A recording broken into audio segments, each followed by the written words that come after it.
can see it up ahead. The engines are massive. These two reciprocating engines weigh about 900 tons each and stand just over 9 meters tall. They were powered by the steam from the boiler rooms and turned the two side propellers. They also powered the turbine engines which turned the central propeller. Looks like the upper decks have collapsed and draped over the cylinders. What used to be the first and second class kitchen galley is covering the starboard side, and parts of the sea deck are laying on the port side. Whoa, what a mess. I think I'm close enough for a photo. Great. You'll need to deploy the ROV and use the camera. Ah, Predator.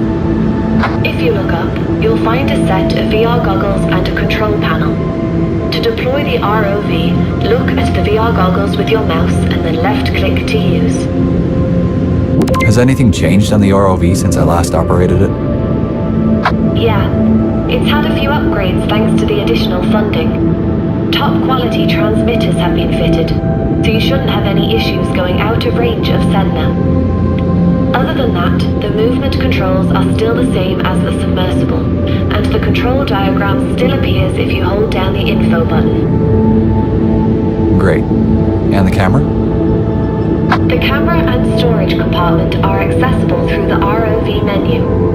You can open the menu by pressing and releasing the info button. Then interact with the camera icon with the laser pointer and left click to use.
I've taken a photo. What's next? Get out of camera mode by pressing and releasing the info button again. From this menu, you can also see the ROV's map with your next goal location and mission log visible. You should head towards the second-class entrance on the boat deck. Can I get there in the ROV, or do I need to bring the submersible? Up to you, really.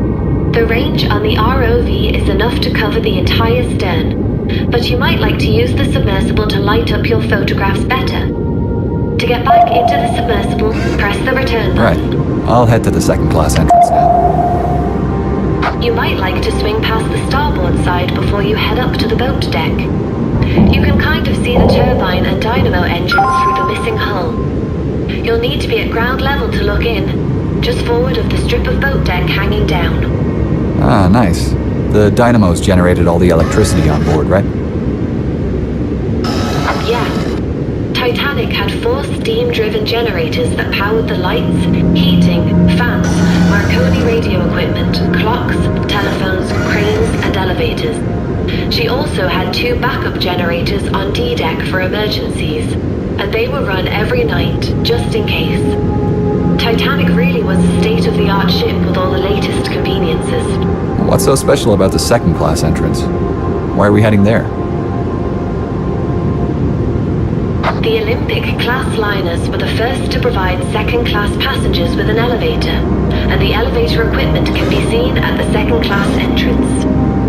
Ah.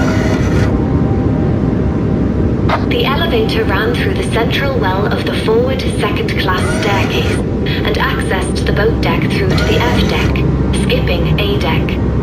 An elevator steward was allocated to each of the 4 elevators on board.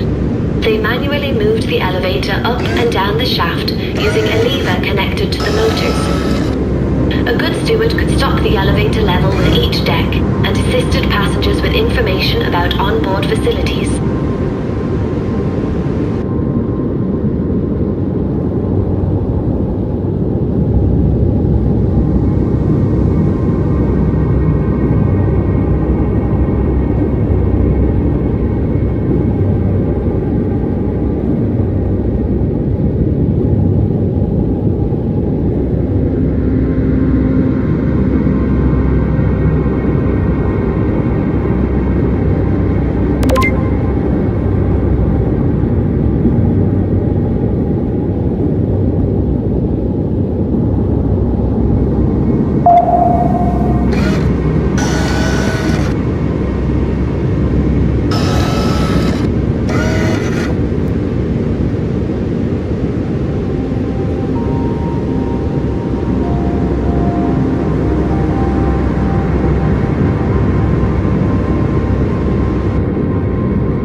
at the second class entrance. It's not in great shape. The walls of the entrance are propping the equipment up, but it's leaning to port and unstable. Be careful not to get too close when taking the photograph. Right.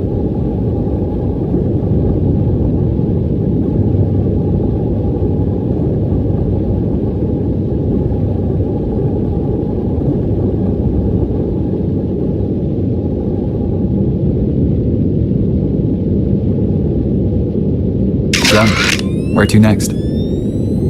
Next up is the starboard A-deck crane, just aft of here. I've updated your map and mission log. I'll head there now. I didn't realize any cranes survived on the stern. Yeah, this is the only one still attached. It was electric, like the other cranes on board, and was used to access the number 4 hatch on B-deck. The stern holds 4, 5, and 6 were mostly used for storing third-class baggage and refrigerated food supplies. Right.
Alright, I'm at the crane.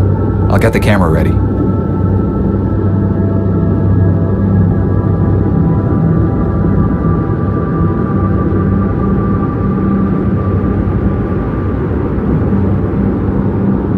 Done.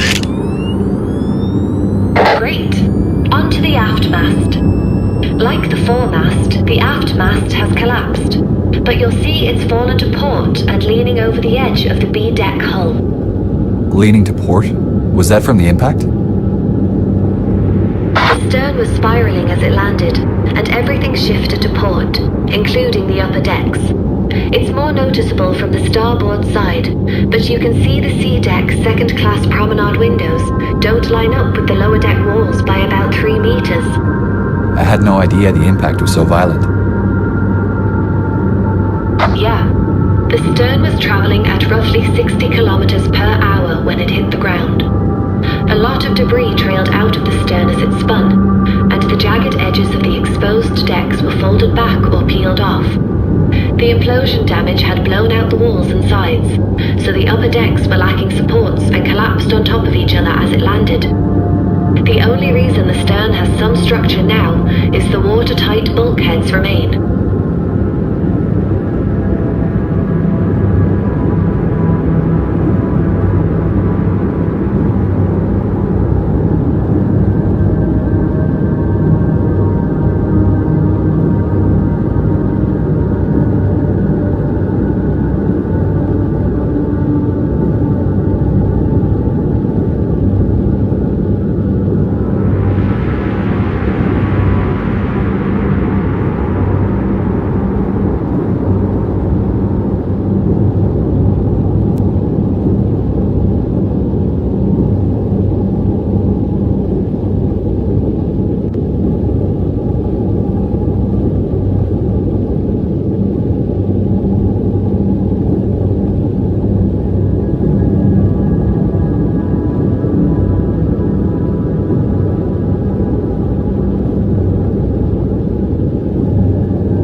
photograph has been taken. Is it just me, or does this mast look shorter than the foremast? Yeah, this aft mast is slightly shorter than the foremast. Only the bottom section of both masts remains. The top 4.5 meters were teak and have since disintegrated. Okay, what's next? We're heading aft again. Over to the starboard side this time. I'll mark it on your map. What should I be looking for?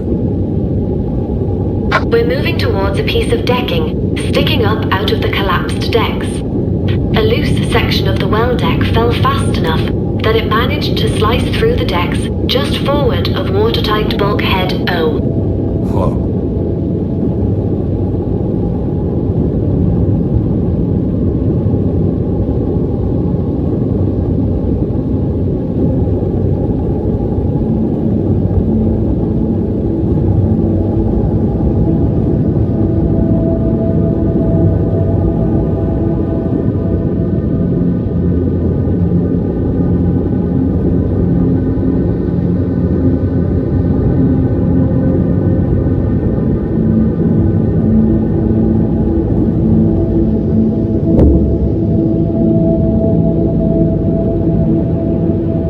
Yeah, it's a bit too unstable to go any further.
Joists on top compose a threat for the ROV. Make sure you don't get too close.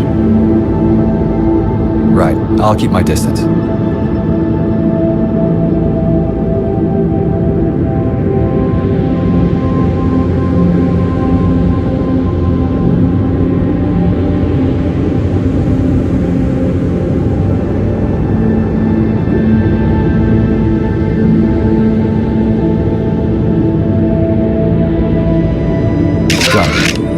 Why is the decking here collapsed so much more than the port side?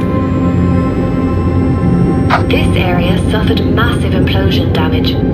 The stern still had pockets of air as it sank, and the outside pressure increased to a point where the surrounding water forced its way into these pockets. The implosion was powerful enough to strip away all the cabin walls and supports from this area, leaving the decks to collapse on top of each other. Survivors reported hearing underwater explosions. Do you think that was the stern imploding?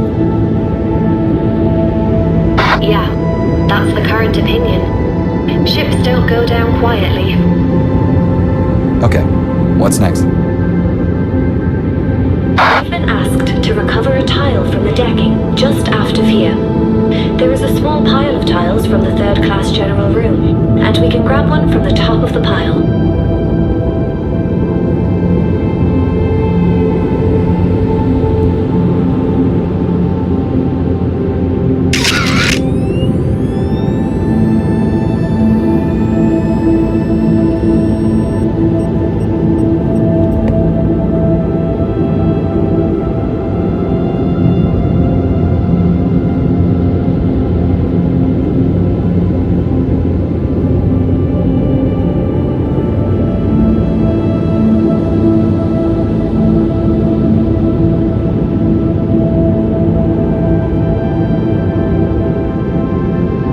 Okay, found the tile. I just need to pick it up by holding down either the left or right mouse button to interact.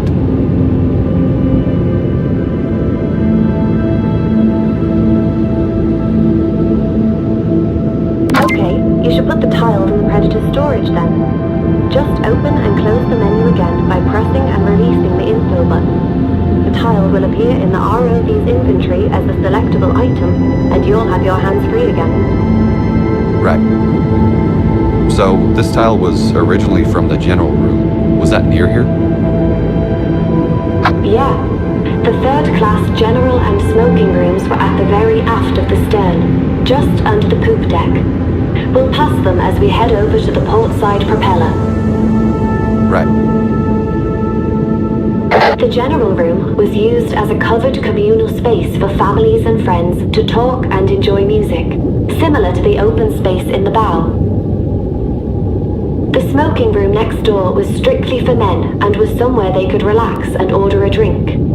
If passengers wanted a bit of fresh air, they could head out onto the well deck. The destruction wasn't limited to the top of the ship. The propellers were bent up at an angle of 20 degrees. The correct position of the propeller is 7 meters below ground level. The stern was traveling at about 60 to 80 kilometers per hour and spun 2.5 rotations before hitting the ocean floor.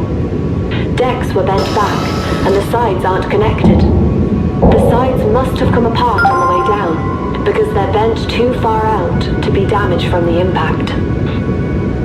The central propeller has been thought to be a 4-blade like Olympics, but Harland and Wolff records show a 3-blade was fitted to Titanic. There are no photographs of Titanic's propellers, only Olympics. Poop deck was covered by the peeled back section, exposing the decks below. The well deck was damaged by implosions. Dr. Ballard left a remembrance plaque on the poop deck, next to a stern capstan.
Dr. Lynch.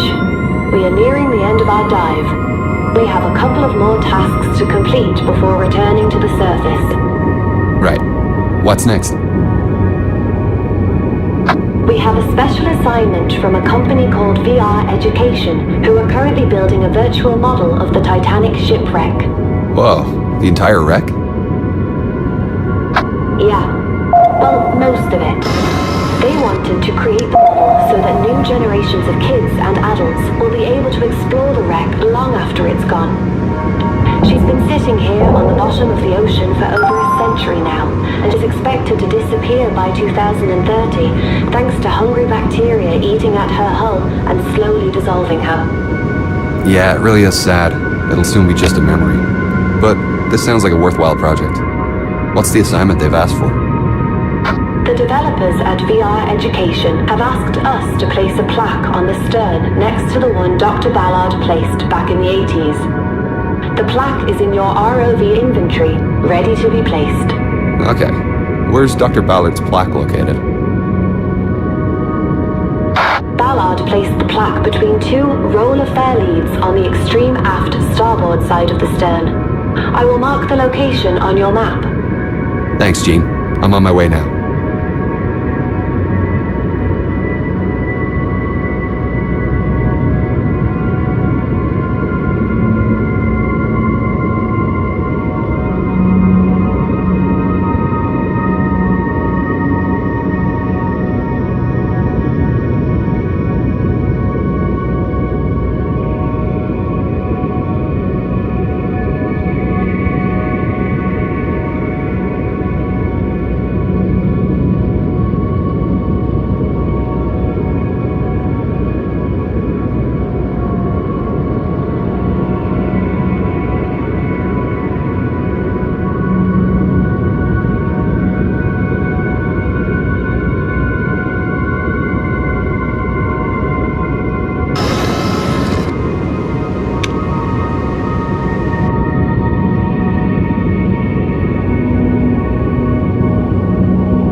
Okay, I'm on location now.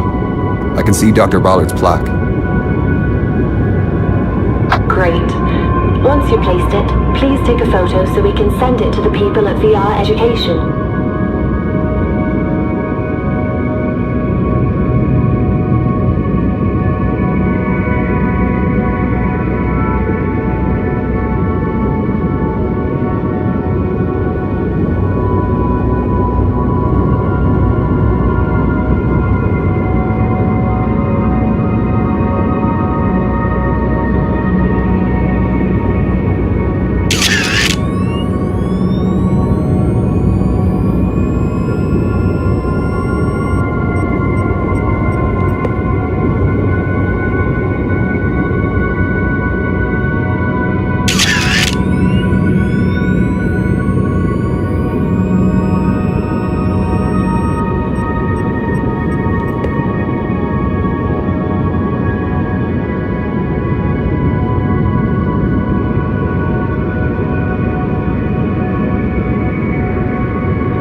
Photo take.